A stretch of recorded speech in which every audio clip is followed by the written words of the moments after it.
যে ইতিহাস এতদিন পর্যন্ত জানার কথা ছিল সেই ইতিহাস অন্ধকারে ছিল। আজকে তার জন্মদিন এবং মহাসমারোহে পালন করা হবে। আজ ভোর 6:30টার সময় আমরা ইকো পার্কে ডক্টর শ্যামাপ্রসাদ মুখার্জি জন্মতিথি পালন করলাম। 125তম বর্ষ চলছে ওনার জন্ম।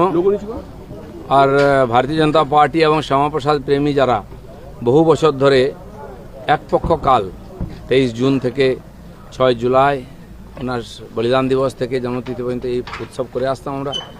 আজ সরকার তাকে স্বীকৃতি দিয়েছে, সরকার সেই পালন করছে এবং বাংলায় সবচেয়ে বড় স্ট্যাচু ডক্টর শ্যামাপ্রসাদ তৈরি হবে। মাননীয় গৃহমন্ত্রী তার ভূমি পূজন করবেন।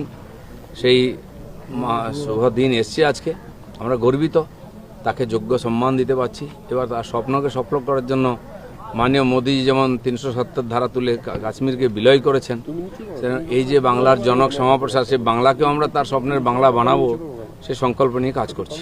বারুইপুরে ধর্ষণের ঘটনা, প্রাক্তন মুখ্যমন্ত্রী মমতা বন্দ্যোপাধ্যায় তিনি বলছেন যে তাকে নাকি হোম অ্যারেস্ট করা হয়েছে। কেউ ওনার সঙ্গে দেখা করতেই আসে না, উনি যেখানে ইচ্ছা চলে যেতে পারেন, বাংলাদেশেও যেতে পারেন, কেউ আটকাবে না। আজকেই দুই তৃণমূল অর্থাৎ আসল এবং নকল বাড়িতে তৃণমূলের কাজিয়া নিয়ে আমাদের কিছু বলার নেই। এতে কিছু পশ্চিমবাংলার মানুষের যায় আসে না। নতুন সরকার কাজ করছে, মানুষ তাতে খুশি।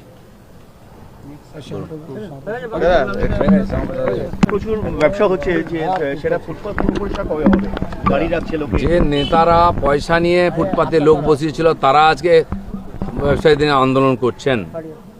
অনেকে বলছেন যে আমাদেরকে তুলে দিল। কেউ যদি মনে করে থাকে যে নতুন সরকার আসবে আমরা রাস্তায় ফুটপাতে বসে বিজনেস করব, তাহলে ভুল ধারণা আছে, এটা হবে না। আজকে তো নির্বাচন কমিশনের মুখোমুখি হতে চলেছে ঋতব্রত এবং মমতার জন্য, কি হবে? সেটা নির্বাচন কমিশন দেখবে। আমাদের কি, আমাদের কোনো রোল নাই, আমাদের কিছু বলারও নাই। আমরা এটুকু বলবো যে বিরোধী দল হিসেবে দায়িত্ব পালন করুক টিএমসি।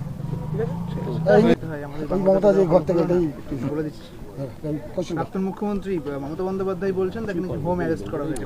মমতা ব্যানার্জিকে কোনো হোম অ্যারেস্ট করার দরকার নেই, উনি যেখানে ইচ্ছা যেতে পারেন। বললাম না, পাকিস্তানে বাংলাদেশেও যেতে পারেন। কিন্তু আমাদের চিন্তা হচ্ছে যেভাবে টিএমসির নেতারা ডিম খাচ্ছেন, কেউ ওনাকে না ডিম খাওয়ায়, অসম্মান না হয়, সে পুলিশ গার্ড দিয়ে রেখেছে ওনাকে।